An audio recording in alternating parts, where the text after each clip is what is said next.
За ядуурлын түвшингийн талаар байгаа. Чех болон Монголд ядуурлын түвшин юу нь ямар байдیں۔ Энэ хоёр улсын хүн амынхан хэр хэсэг нь одоо ядуурлын түвшинтэй хамрагдаж явдаг. За тэгээ нөгөө ядуурлын түвшнийг тодорхойлж байгаа тэр мөнгөн дүн ямархуу ялгаатай байдгийг ярина. За Монголд болохоор 2 дугаар сард нөгөө ядуурлын түвшингийн талаар мэдээ гараад. За тэгээд эхлээд юу ч гэсэн Дэлхийн банкны вебсайтн дээр ингээ улсуудын ядуурлын түвшнийг ингээ чагсаасан байт юм билэ.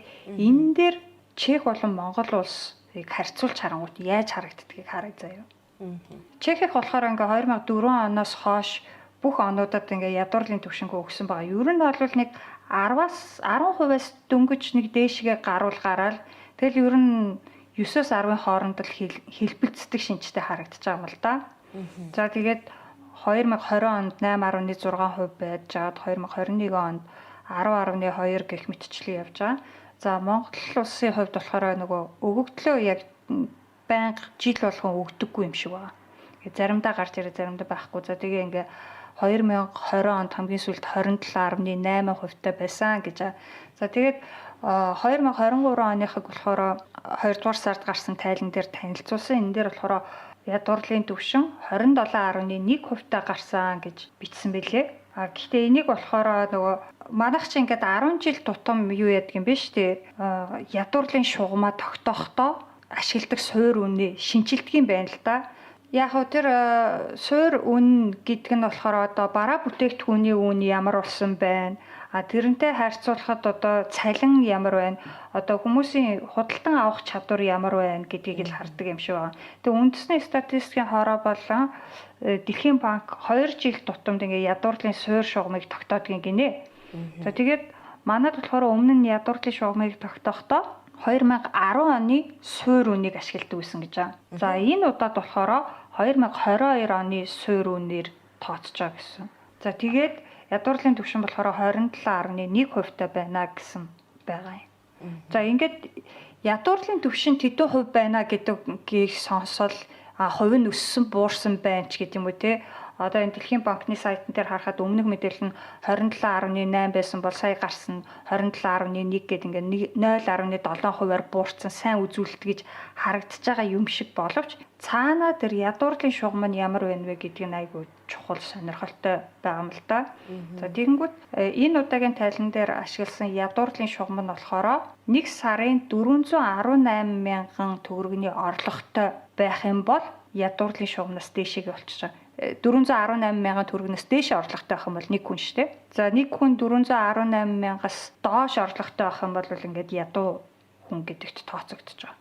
За тэгээ ядуурлын шугам гэдэг илүү тодорхой тайлбарлах юм бол хүний эрүүл идэвхтэй амьдралыг хангахуйц илчлэхтэй хоол, за тэгээ шаардлагатай бараа үйлчилгээний хэрэгцээг тусгасан хэрэглээний хамгийн бага зардал гэж байна. За тэгээ шинэ ядуурлын шугамаар болохоор насанд хүрсэн хүн өдөрт 13.7 мянгаас бага хэрэглээтэй байх юм бол ядуу тооцогдно гэсэн. Тэгэхээр сарын наад захын хэрэглээ нь болохоор 4.9 418 мянган төгрөг болж байгаа. 13.7 мянган төгрөгнийх нь 5604 нь хүнсний хэрэглээ, 8141 нь хүнсний бус хэрэглээнд зарцуулагддаг байна. За тэгээ энийг шинчлэн тооцохдоо насанд хүрсэн нэг хүнд ногдох хэрэглээг багаас нь их рүү ирэмблээд хамгийн бага хэрэглээтэй 10%-аас 40%-ыг жишг бүлэг болгон авсан гинэ. За тэгээд өдрийн 13.7 мянгаас бага хэрэглээтэй нийт хүн нь Монгол улсад 914.2 мянган хүн байна гэж.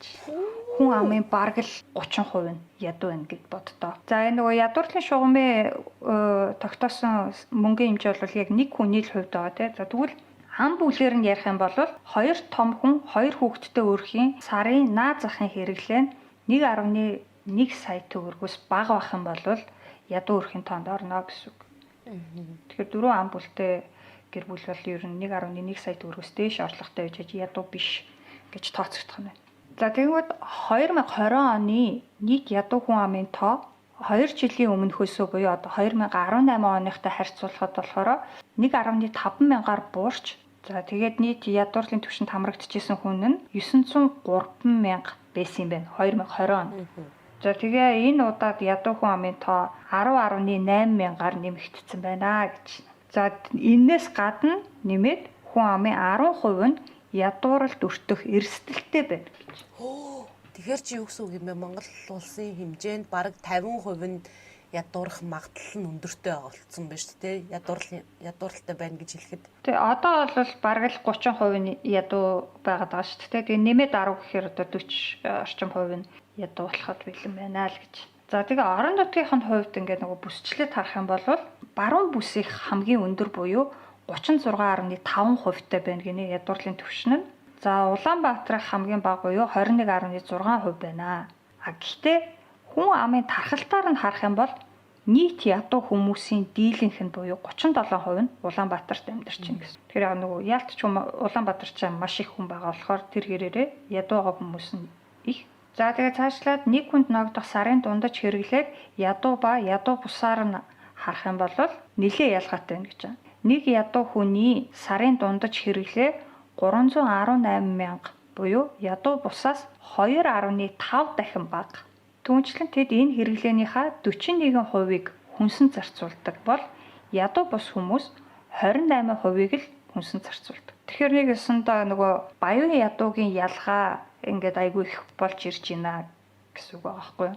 За тэгээ энэ мэдээг яг нөгөө Google CGM-ийн дээрээс харах юм бол бүр ингээд оноор нь графиктэй илүү гоё харуулсан билээ. Та бүхэн сонирхож байгаа юм бол Google CGM руу ороод үзээрэй. За одоо харин Чехийн талаар. Чехийн хамгийн том нийгмийн халамжийн төрийн бус байгууллага Харита гэдээ байгууллага байдаг шүү дээ. За эднийх сая 3 сарын 21 тайлан гаргасан юм байна. Чехийн ядуурлын түвшний холбогдлолтой тайлан. За яг иймэрхүү тайлангаа эдний 2 жил тутамд нэг гаргадаг гинэ. За энэ дээр бол яг өөрсдөн дээр нь ирж үйлчлэгээ тусламж авдаг хүмүүстэй хийсэн судалгаанаас энэ тайлангаа гаргаж байгаа юм байна л да. Тэгэхээр яг нөгөө Чехийн статистикийн хорооны мэдээлэл энэ төр гэхээсээ илүү яг өөрсдөн дээр нь тийм нөгөө нийгмийн халамж үссэн ч юм уу те тусалцаа дэмжлэг үссэн ер нь хүнд хэцүү амьдралтай хүмүүс л голцоо ирж үйлчлэгээ авч байгаа шүү дээ. Тэр хүмүүсээс судалгаа хийж ийм тайлан гаргасан байгаа.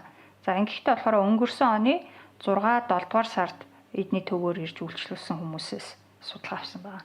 Үйлчлүүлэхээр ирдэг хүмүүсийнх нь ихэнх нь бага орлоготой учраас ер нь өрөнд орсон өрөө төлөх чадамжгүй хүмүүс байдаг гинэ. Маш олон хүн эрчим хүчний үнийн өсөлтөөс болоод өрөнд орсон байгаа нь анзаарэгдсэн байна. За эднийхээр үйлчлүүлэгчдийн тоо өнгөрсөн жилд 30% өссөн гэж. Тэг хэцүү амьдралтай болж байгаа хүмүүсийн тоо өсөж байна л гэсэн үг шүү дээ. За тэг үйлчлүүлэгчдийнх нь 70 орчим хувь нь ер нь доор хаяж нэг удаа өрн нэхэгцээ өрний асуудалд орсон хүмүүс байсан гэж. За тэг эдний байгууллагын үзэж байгаагаар Чехэд 150 мянга орчим хүн гэр оронгүй. За тэгээд 1.6 сая хүн орон байраа алдах эрсдэлд байгаа. Ер нь бол яг нөгөө Чехэд ядуурлын түвшин нэмэгдэж байгаа гол шалтгаан нь одоо нөгөө орон сууцны өртөг нэмэгдээд байгаатай холбоотой. За тэгвэл яг нөгөө энэ ядуурлын түвшин, ядуурлын шугам зэргийн талаар мэдээг статистикийн газрын вебсайтнаас хартлаа. 2023 оны байдлаар Чехэд ядуурлын түвшин 9.8% байсан гэж. За манайд 27.1 байсан бол Чехэд 9.8%. За ядуурлын шугам нь нэг хүний хувьд болохоор сарын орлого нь 16,774 крон гэсэн байгаа. За энийг монгол мөнгөөр шилжүүлэх юм бол ойролцоогоор нэг 2,500,000 төгрөг гэсэн үг. Гэр бүлийн хувьд болохоор 2 том хүн 2 хүүхэдтэй өрхийн сарын орлого нь 25,160 крон гэж ядуурлын шугамыг тогтоосон байна. За энэ монгол мөнгөөр шилжүүлвэл ойролцоогоор 3,775,000 төгрөг. За ийм орлогоос одоо доош явах юм бол ядууд тооцогдно гэсэн байна. Гэхдээ монгол мөнгөөр сонсонгууд энэ бол асар их тоо сонсогдож байгаа. Гэхдээ энд бол байр бол асар үнэтэй байгаа. Чехчин нийтдээ 10 сая гаруй хүн амтай те. Тэнгүүд эндээс 1 сая гаруй хүн ядуурлын шугамаас доош орлоготой буюу ядуу хүмүүс байна гэж. За тэгээд 730 мянган хүн эд материалын хомсдолтой гэсэн байна. Хоол хүнс бол боломжийн гэхдээ одоо өмсөх зүүхээр дутагддаг ч юм уу те. Тийм гэсэн. За тэгээ орон сууцны тухайд ярих юм бол яг хувийн одоо нөгөө өөрийн өмчийн орон сууцтай амьдардаг хүмүүсийн хувьд сард дунджаар 7678 кроныг одоо байрны зардалтаа зарцуулдаг гинэ. орлогын ойролцоогоор 13.5% эзэлдэг гэж байна.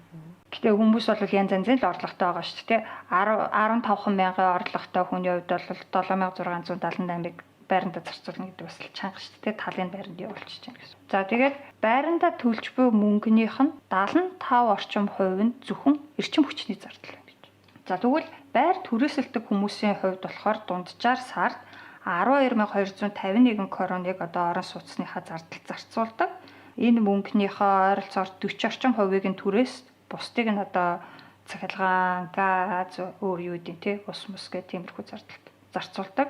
За тэгээ энэ нь болохоор орлогынх нь 30 орчим хувийг нь эзэлдэг гэсэн байна.